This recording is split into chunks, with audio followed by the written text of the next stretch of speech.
Hoy decido ser el amor que quiero recibir de los otros.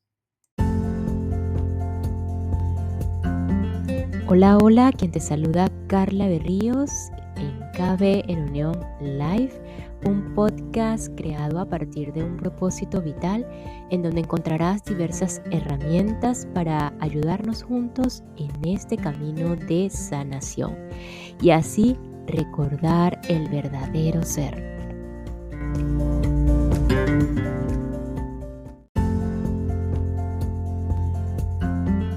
Bienvenida, bienvenido y hoy continuando con el capítulo 3, la apatía y la depresión en este camino de liberación llamado Dejar Ir por David Hawkins, pues vamos a culminar con lo que es la apatía y la depresión como tal y ya pasar a otro tema que es eso del sentimiento de la culpa, de culpar. Cómo lo ve David Hawkins este tema de la culpa, así como qué es eso de elegir lo positivo, la experiencia de elegir lo positivo. Entonces, decidiendo hoy ser el amor que quiero recibir de los otros, empecemos por nosotros. Les aseguro y les puedo asegurar que cuando tú decides ser ese amor que esperas en los otros, pues van a llegar naturalmente, espontáneamente, sin necesidad de hacer ningún esfuerzo y mucho menos ningún sacrificio. Así que bueno, sin más, vamos a continuar.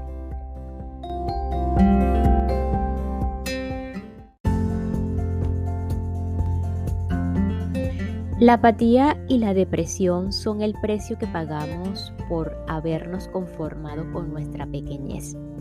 Es lo que nos pasa por haber juzgado o jugado a ser víctimas y permitimos ser programados. Es el precio de haber confiado en la negatividad. Es el resultado de resistirnos a la parte de nosotros mismos que es cariñosa, valiente y grande. Es el resultado de dejarnos invalidar por nosotros mismos o por los demás. Es la consecuencia de mantenernos en un contexto negativo. En realidad, es solo una definición de nosotros mismos lo que sin saberlo permite que esto ocurra. La salida es volvernos más conscientes. ¿Qué significa volvernos más conscientes? Para empezar, buscar la verdad por nosotros mismos en lugar de permitirnos ser programados ciegamente, ya sea desde fuera o por una voz interior que trata de menguarnos e invalidarnos, centrándose en todo lo que está debilitado e indefenso. Para salir de ello, tenemos que responsabilizarnos de haber aceptado la negatividad y de haber estado dispuestos a creer en ella. La manera de salir de esto es empezar a cuestionarlo todo. Hay muchos modelos de la mente, uno de los más recientes es el ordenador. Podemos ver los conceptos mentales, pensamientos y sistemas de creencias como programas, debido a que son programas que pueden ser cuestionados, cancelados o invertidos. Los programas positivos pueden reemplazar a los negativos si así lo elegimos. Nuestra pequeñez está muy dispuesta a aceptar la programación negativa. Si nos fijamos en el origen de nuestros pensamientos, dejaremos a un lado la vanidad de etiquetarlos como nuestros y por lo tanto sacrosantos. Aprenderemos a verlos objetivamente. Descubriremos que a menudo tienen sus orígenes en la primera infancia y en la educación que nos dieron nuestros padres, familiares y maestros, así como en la poca información que recopilamos de los compañeros de juego, los periódicos, las películas, la televisión, la radio, la iglesia, las novelas y los estímulos recibidos por nuestros sentidos. Todo esto continuó sin darnos cuenta, sin haber ejercido ninguna elección consciente. No solo eso, sino que por nuestra inconsciencia, ignorancia, inocencia e ingenuidad y por la propia naturaleza de la mente, terminamos con una combinación de toda la basura negativa que predomina en el mundo. Además, llegamos a la conclusión de que se aplicaba a nosotros personalmente. A medida que nos volvemos más conscientes, descubrimos que tenemos elección. Podemos dejar de dar autoridad a todos los pensamientos de la mente, cuestionarlos y averiguar si realmente hay algo de verdad en ellos. El estado emocional de la apatía se asocia con la creencia "no puedo". A la mente no le gusta oírlo, pero en realidad la mayoría de los "no puedo" son "no quiero". La razón por la que la mente no quiere oír esto es que los "no puedo" encubren otros sentimientos que pueden llevarse a la conciencia planteándose la pregunta: ¿es verdad que no quiero y que no puedo? Si acepto que no quiero, ¿qué situaciones provocará esto y cómo me sentiré? A modo de ejemplo, digamos que tenemos un sistema de creencias que no nos permite bailar. Pensamos, es posible que esto encubra algo. Tal vez lo cierto es que no quiero hacerlo. La forma de descubrir nuestros sentimientos es imaginarnos que en el proceso de aprender a bailar. Al hacerlo, empiezan a surgir los sentimientos asociados: vergüenza, orgullo, torpeza, el enorme esfuerzo de aprender una nueva habilidad con el tiempo y la energía que requiere. Al reemplazar los "no puedo" por "no quiero", descubrimos todos estos sentimientos que seguidamente podemos negar. Vemos que aprender a bailar significa estar dispuesto a soltar el orgullo. Nos fijamos en el coste y nos preguntamos: ¿estoy dispuesto a seguir pagando este precio? ¿Estaría dispuesto a abandonar el miedo a no tener éxito? ¿Podría dejar de resistirme a hacer el esfuerzo requerido? ¿Estaría dispuesto a dejar la vanidad y a permitirme ser un aprendiz torpe? ¿Puedo dejar mi mezquindad y pequeñez para pagar las lecciones y darme tiempo? A medida que entregamos los sentimientos asociados, queda claro que la verdadera razón es la falta de voluntad, no la incapacidad. Debemos recordar que somos libres de reconocer y entregar nuestros sentimientos, y también que no o de no hacerlo. Cuando examinamos nuestros "no puedo" y encontramos que son en realidad "no quiero", eso no significa que tengamos que dejar los sentimientos negativos que derivan en el "no quiero".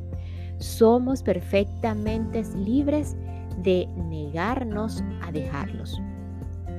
Somos libres de aferrarnos a la negatividad tanto como queremos. No hay ninguna ley que diga que tengamos que renunciar a ellas. Somos agentes libres. Sin embargo, se produce una gran diferencia en nuestro concepto de nosotros mismos al darnos cuenta de que "no quiero hacer algo" es un sentimiento bastante diferente de "soy una víctima y no puedo". Por ejemplo, si queremos, podemos elegir odiar a alguien. Podemos elegir culparlo, podemos elegir culpar a las circunstancias, pero al ser más conscientes y darnos cuenta de que estamos eligiendo libremente, esta actitud nos sitúa en un estado de conciencia más elevado y por tanto con mayor poder y dominio que si somos víctimas indefensas de un sentimiento. Y esta pequeña pausa es para enviar un saludo y agradecimiento a todos los que me escuchan y se encuentran en el departamento de Guatemala y en el departamento de Quetzaltenango. No sé si lo pronuncié bien, en Guatemala. Muchísimas gracias, Guatemala, por su apoyo, por su receptividad y por escucharme.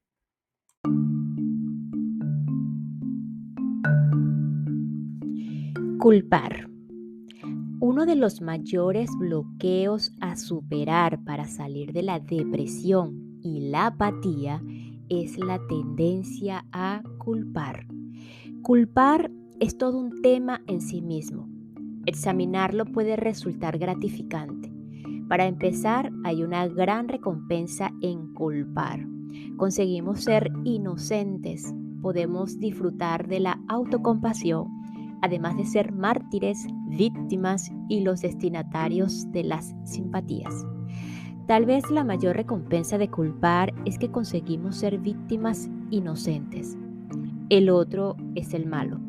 Vemos este juego constantemente en los medios de comunicación, en interminables representaciones dramatizadas de culpabilidad con multitud de controversias, insultos, persecución a ciertos personajes y demandas. Además de la recompensa emocional, culpar tiene considerables beneficios económicos. Por tanto, ser la víctima inocente es un plan tentador, ya que a menudo se recibe una recompensa económica. Hace muchos años hubo un ejemplo de esto en la ciudad de Nueva York que se hizo famoso. Se produjo un accidente en el transporte público. Las personas salieron por la puerta delantera del vehículo, se reunieron en un pequeño grupo y recopilaron sus nombres y direcciones para gestionar un futuro beneficio económico. Los espectadores rápidamente entendieron la situación y con discreción se subieron a la parte trasera del vehículo para salir por la delantera como heridos, entre comillas, víctimas inocentes. No habían sufrido el accidente, pero iban a recoger el premio. Culpar es la mayor excusa del mundo. Nos permite seguir siendo limitados y pequeños sin sentirnos culpables, pero tiene un coste: la pérdida de la libertad. Además, el papel de víctima conlleva recibirse o percibirse como débil, vulnerable e indefenso, que son los principales componentes de la apatía y la depresión. El primer paso para dejar de culpar es ver que estamos eligiendo culpar. Otras personas en similares circunstancias han perdonado, olvidado y gestionado la misma situación de una manera totalmente diferente. Antes hemos visto el caso de Viktor Frank, que eligió perdonar a los guardias de la prisión nazi y vio un regalo oculto en su experiencia en los campos de concentración, debido a que otros como Frank eligieron no culpar. Esta opción también está abierta para nosotros. Hemos de ser honestos y darnos cuenta de que culpamos porque elegimos culpar. Esta es la verdad, por más justificación que queramos hallar en las circunstancias. No es una cuestión de buenos o malos, simplemente se trata de responsabilizarnos de nuestra propia conciencia. Es muy distinto ver que elegimos a creer que tenemos que culpar. En estas circunstancias, la mente suele pensar, bueno, si las otras personas o acontecimientos no tienen la culpa, entonces debo ser yo. Pero culpar a los demás o culparse a uno mismo es innecesario. La atracción de culpar surge en la primera infancia, como un hecho cotidiano en el aula, el patio de recreo o en casa con los hermanos. Culpar es el tema central en los interminables procesos judiciales y demandas característicos de nuestra sociedad. En realidad, culpar solo es otro de los programas negativos que hemos permitido que nuestra mente adquiera, porque nunca nos hemos parado a cuestionarlo. ¿Por qué algo siempre debe ser un fallo de alguien? ¿Por qué introducir el concepto de que hay algo malo en la situación? ¿Por qué debe uno de nosotros estar equivocado, ser malo o culpable? Lo que en un momento dado parecía una buena idea pudo no haber salido bien. Esto es todo. Los acontecimientos desafortunados simplemente sucedieron. Para superar la necesidad de culpar, es necesario ver la satisfacción secreta y el placer que obtenemos de la autocompasión, el resentimiento, la ira y las excusas que nos damos a nosotros mismos y empezar a entregar todas estas pequeñas recompensas. El propósito es pasar de ser una víctima de nuestros sentimientos a elegirlos. Si nos limitamos a reconocerlos y observarlos, comenzaremos a desarmarlos y a entregar las partes que les componen. Entonces estaremos ejerciendo una elección consciente. Así hacemos un movimiento importante para salir de la ciénaga de la impotencia, para superar la resistencia y asumir la responsabilidad de nuestros programas y sentimientos negativos. nos conviene ver que provienen de un pequeño aspecto de nosotros mismos. La naturaleza de esta parte más pequeña de nosotros es pensar negativamente, por lo que el inconsciente tiende a aceptar fácilmente su limitado punto de vista. Pero esa no es la totalidad de nuestro ser. Más allá del pequeño ser está nuestro ser. Es posible que no seamos conscientes de nuestra grandeza interior. Es posible que no estemos experimentándola, pero está ahí. Si nos desprendemos de las resistencias a ella, podremos empezar a experimentarla. Así, la depresión y la apatía son producto de la voluntad de aferrarse al pequeño ser y a su sistema de creencias, y también de la resistencia a nuestro ser superior, que se compone de todos los opuestos de los sentimientos negativos. La naturaleza del universo es que a todo en él le corresponde su igual y opuesto.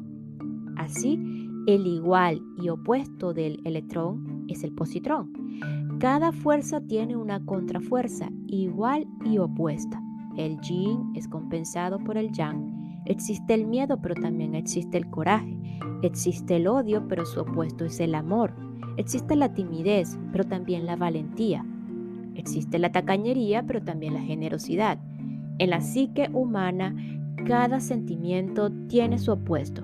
La manera de salir de la negatividad es tener la voluntad de reconocer y dejar de lado los sentimientos negativos, y al mismo tiempo tener la voluntad de dejar de resistirse a sus opuestos positivos.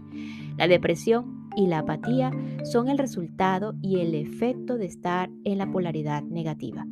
¿Cómo se cambia esto en la vida cotidiana? Volvamos al ejemplo de que el cumpleaños de alguien se está acercando rápidamente. Debido a las cosas que han sucedido en el pasado, tenemos resentimientos y no nos sentimos dispuestos a hacer nada. De algún modo, parece imposible salir y comprar un regalo de cumpleaños. Nos molesta tener que gastar dinero. La mente tiene todo tipo de justificaciones. No tengo tiempo para ir de compras, no puedo olvidar lo que significó que ella se fuera. Primero debería pedirme disculpas. En este caso, están operando dos aspectos. Nos aferramos a lo negativo y a la pequeñez en nosotros mismos, y nos resistimos a lo positivo y a la grandeza. La manera de salir de la apatía es ver que, en primer lugar, el no puedo es un no quiero. Al analizar los no quiero, vemos que están ahí debido a los sentimientos negativos, y a medida que surgen, pueden ser reconocidos y apartados. También es evidente que nos estamos resistiendo a los sentimientos positivos. Debemos observar uno por uno los sentimientos de amor y generosidad, así como de perdón. Podemos sentarnos, imaginar la cualidad de la generosidad y dejar de resistirnos a ella. Hay algo generoso dentro de nosotros. Al principio podemos no estar dispuestos a aplicarlo a la persona del cumpleaños, pero empezamos a ver la existencia de la generosidad en nuestra conciencia. A medida que dejamos de resistirnos a la generosidad, nos sentimos generosos. De hecho, disfrutamos dando a los demás en determinadas circunstancias. Recordamos cómo nos sentimos inundados por un sentimiento positivo cuando expresamos gratitud y reconocemos los regalos que otros nos daban. Vemos que realmente hemos estado reprimiendo el deseo de perdonar, y a medida que soltamos la resistencia a ser indulgentes, surge la voluntad de abandonar las quejas. Mientras hacemos estos, dejamos de identificarnos con nuestro pequeño ser y tomamos conciencia de que hay algo grande en nosotros. Está siempre ahí, aunque oculto a la vista. Este proceso es aplicable a todas las situaciones negativas. Nos permite cambiar el contexto en que percibimos la situación actual, darle un significado nuevo y diferente. Nos eleva del papel de víctimas impotentes al de seleccionadores conscientes. En el ejemplo que hemos dado, eso no quiere decir que tengamos que salir corriendo a comprar un regalo de cumpleaños. Lo que significa es que ahora somos conscientes de que podemos elegir. tenemos una mayor libertad de acción y de elección. Este es un estado de conciencia muy superior al de la víctima indefensa atrapada en un resentimiento pasado. Según una de las leyes de la conciencia, solo estamos sujetos a una creencia o pensamiento negativo si decimos conscientemente que es aplicable a nosotros. Somos libres de elegir no incorporar un sistema de creencias negativo. ¿Cómo funciona esto en la vida cotidiana?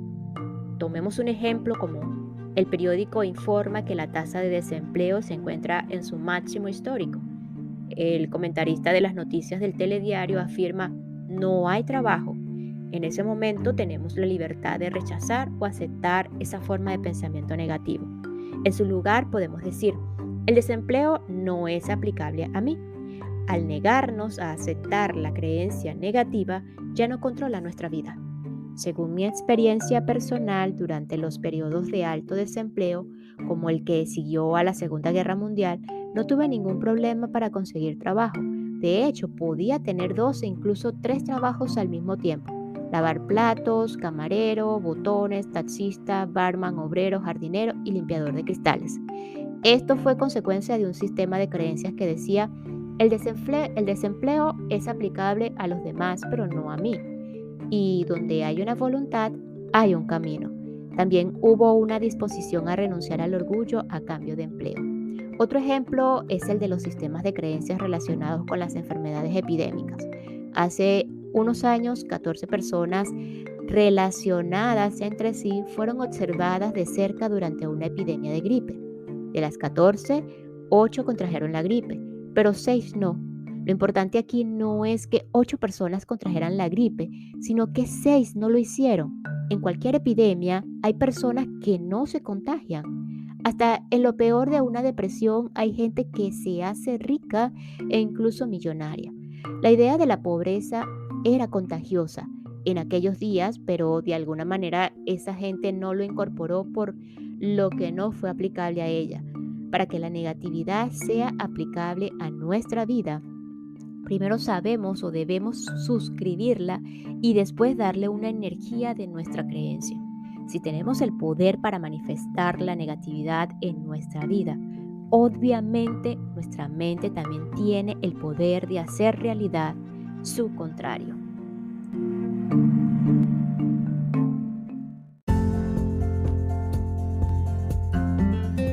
Y nos despedimos de este episodio con la siguiente frase: para superar la necesidad de culpar, es necesario ver la satisfacción secreta y el placer que obtenemos de la autocompasión, el resentimiento, la ira y las excusas que nos damos a nosotros mismos, y pues empezar a entregar todas estas pequeñas recompensas.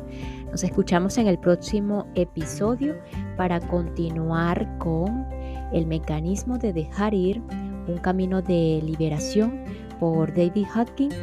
Así que muchísimas gracias por escuchar.